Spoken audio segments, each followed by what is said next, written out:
Интернет қаварлары менен таныштырып, студияда Шарқол Тұрғанбаев, саламатсыздарбы. Сапар Исақов Қырғыз Республикасынан өкмөтүн башкарууга татыксыз экенин тастыктады. Анын ар бир кадамын сиздерге санап берели. Премьерлик кызматка келбей жатып, Исақов жогорку нарын ГЭС каскадын курмак болуп, 37 миллион доллар иштетип койгон Рус Гидро чатагынын негизги каарманына айланды. Лиглас аттуу күмөндүү компания менен ГЭС куруу келишимин түздү.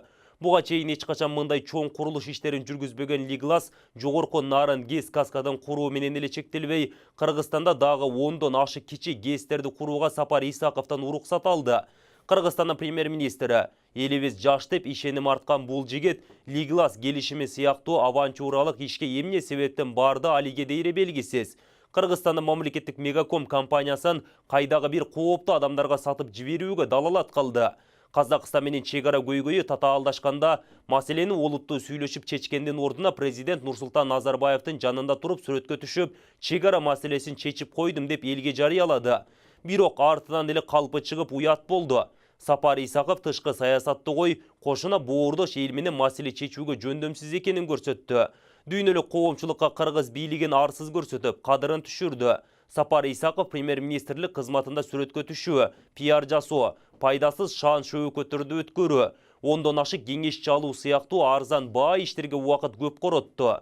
Өкмөт быйылкы кышка камылга көрө алган жок. 3 күндүк суукта элди тоңдуруп салды. Сапар Исаковдун бетине карманары таза коом деп аталган өнүгүү тууралуу 40 кадамынын негизгиси коопсуз шаар долбоору болчу.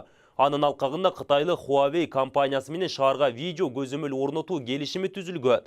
Тилекке каршы бул долбоору дагы ишке ашкан жок. ГЭС курмакчы болгон Аферага жакын Лиглас компаниясы менен түзүлгөн келишим сыяктуу коопсуз шаар долбоору дагы күм жан болду. КТРК жетекчиси Илим Карыпбеков заказды аткарбай калыс болсо, эмне үчүн ТЭЦтин модернизацияланышына кеткен 386 миллион АКШ доллары туурасындагы алешемдиктерди коомчулукка алып чыкпай жатат. ТЭЦтин мурдагы директору Нурлан Өмүркул уулу айтып жаткан фактылар асмандан алынган жок да. Тирүү адам өзү айтып жатпайбы? Эл учурда КТРКдан ТЭЦтеги коррупцияны көргүсү келип суусап турат. Эгер Илим мырза бул темп менен кете берсе, мамлекетке жакшылык алып келбейт. ТЭЦтин мурдагы директору мекемени модернизациялоодо жабдуулардын кымбат сатып алынып жатканын мурдатан билиши мүмкүн деген 3 кишинин аты жөнүн айтты. Борбор калаадагы ТЭЦте жаңылоодо жабдуулар менен материалдар кымбат сатып алынып жатканын Улуттук энергия холдингдин башчысы, электр станциялары ачык акционердик коомунун башкы директору жана ТЭЦти модернизациялоо боюнча топтун аткаруучу директору билиши керек болчу деген пикирин Жылуулук электр борборунун мурдагы директору Нурлан Өмүркул уулу билдирди. Анын айтымында ТЭЦти модернизациялоо үчүн алынган баардык жабдуулар кымбат баада алынган. Ал коомчулукка болгону 640 долларга алынган 2 атиш менен 14500 долларлык видео камера боюнча эле маалымат тараганын айтты. Анткени бул нерселердин баасы канча экенин эл жакшы билет. Бул тууралуу энергия холдингдин төрагасы Айбек Калиев, электр станциялары ачык акционердик коомунун башкы директору Узак Кыдырбаев жана ТЭЦти модернизациялоо боюнча топтун аткаруучу директору Темирлан Биримкулов билиши керек деди ал. Бул маалыматты ал Спутник маалымат порталына билдирди. Сапар Исаков милицияны полицияга айлантам, ал үчүн тийиштүү даярдыктар жүрүүдө деп 11 мартта айткан эле. Ал милицияны советтик мезгилден калган милитаристик орган, анын ордуна калк менен кызматташкан жана байланышта болгон полиция болуш керек деп сунушун негиздеген. 14 мартта Коопсуздук кеңештин катчысы Дамир Сагынбаев маалымат жыйынын өткөрүп, Сапар Исаковдун демилгесин жумшак артка түртүп койду. Сагынбаев милицияны полицияга айлантуунун зарылдыгын азыр айтуу кыйын. Бул үчүн канча каражат кетээрин эсептеп чыгып, бюджетте чегерүү керек деп, андай ишти кандай жасоонун жол жобосун Исаковго көрсөттү. Бишкек жебинин айланасындагы улам тутанып жаткан коррупциялык жаңжал жогору жактагыларды айласын кетирип, бири-бирин тытууга алып бараткандай.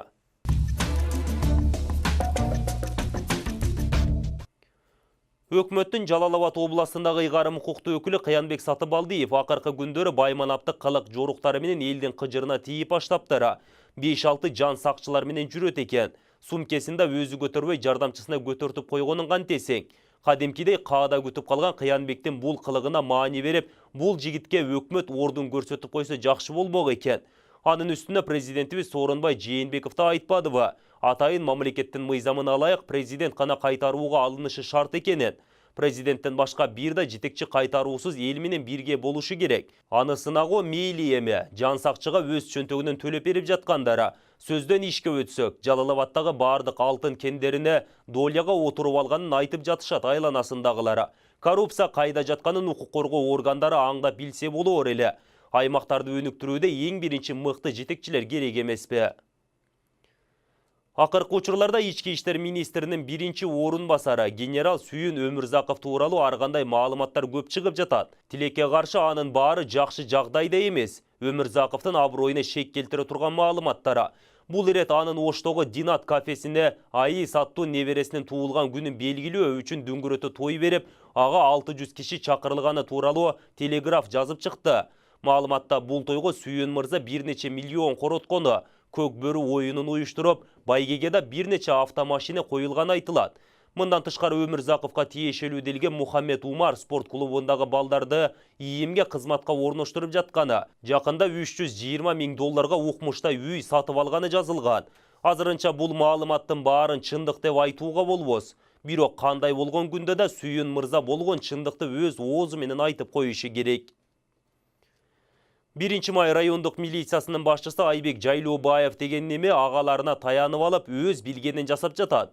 Өзүн өзү билип, өтүгүн төргө ийилип дегендей. Бул кишини ай деген а жок, кой деген кожо жок. Аталган милицияга нааразы болгон элдин арманы аттын башында эле болду. Бул жерде иштеген милиция кызматкерлеринин адамдарга болгон зөөкөр мамилеси жүрөктү оорутат. Милицейский беспредел мына ушул жерде. Прокуратура органы көзөмөл жүргүзүп, шиши толгон оперлердин желин чыгарып коюшса жакшы болор эле. Ал эми Жайлообаев болсо өйдө жактагы жетекчилерин теңине албай калганына көп болгон. Элге жакшы мамиле кыла албагандан кийин сыйы менен эле кетип калса болмок. Элдин назары жаман болот эмеспи? ИИМдин жол коопсуздугун көзөмөлдөө башкы башкармалыгынын Бишкек шаары боюнча башчысы Шайырбек Бопонов кызматынан алынмайынча майынын иши оңолбойт. Көп жылдан бери чырмалышып келе жаткан коррупциялык схемада улана берет. Бишкек шаарындагы жол жүрүүнү көзөмөлдөө оңой олтоң иш эмес. Сыланып алып кабинетте отурганда маселе чечилбейт. Сыланып эмес, шымаланып туруп ишке киришиш керек. Кыскасын айтканда, сылан короздор жок болмоюн майынын иши оңолбойт. Соңку 5 жыл ичинде козголуп, бирок белгисиз себептерден улам токтотулган кызматтык жана экономикалык багыттагы кылмыш иштери кайра жанданышы мүмкүн. УКМКдагы жана экономикалык кылмыштарга каршы күрөш кызматынын курамындагы токтоп турган кылмыш иштеринин тизмеси башкы прокуратурага жана коопсуздук кеңешинин катчылыгына тапшырылды. Бул тууралуу коопсуздук кеңешинин катчысы Дамир Сагынбаев акыркы маалымат жыйынында коомчулукка кабарлады. Буга чейин коомчулукта унутта калган чуулгандуу кылмыш иштерин президент аягына чыгарышы керек деген сунуштар айтылып келген. Акыркы 5 жылда козголгон чуулгандуу кылмыш иштери аз эмес экени коомчулукка белгилүү. Ошол эле учурда коомчулуктун назарындагы бир топ иштер аягына чыга элек экени айтылып келе жатат. Алардын катарын Бирбол фракциясынын депутаттары Исхак Пирматовго, Игорь Чуденовго, Акылбек Жапаровго, КСДПдан Музафар Исаковго, Нурмахамат Баяхуновго жана мурдагы чакырылыштын депутаты Нурлан Сулаймановго байланыштуу козголгон коррупциялык кылмыш иштери толуктайт. Аты аталган белгилүү адамдар өздөрү да бул иштерге комментарий берүүнү каалашпайт. Маселен, парламенттин КСДП фракциясынын депутаты Музафар Исаков ага 2 жыл илгери козголгон кылмыш ишинин чоо жайы тууралуу мындай жооп берди. Ал иштин аягын убакыт көргөзөт. Ошондуктан тергөөнүн жыйынтыгын күтүп туралы. Ошондон кийин гана комментарий бере алам деген. Эмнеси болсо да коопсуздук кеңешинин мурда козголуп, кийин кайра токтотулган кылмыш иштеринин мыйзамдуулугун текшерип чыгуу аракетин бир катар коомчулук өкүлдөрү колдоп чыкты.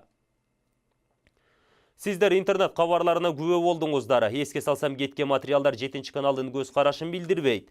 Студияда Шеркул Турганбаев болду. Алдыдагы эс алуу күнүңүздөр көңүлдүү өтсүн. Саламатта туруңуздар.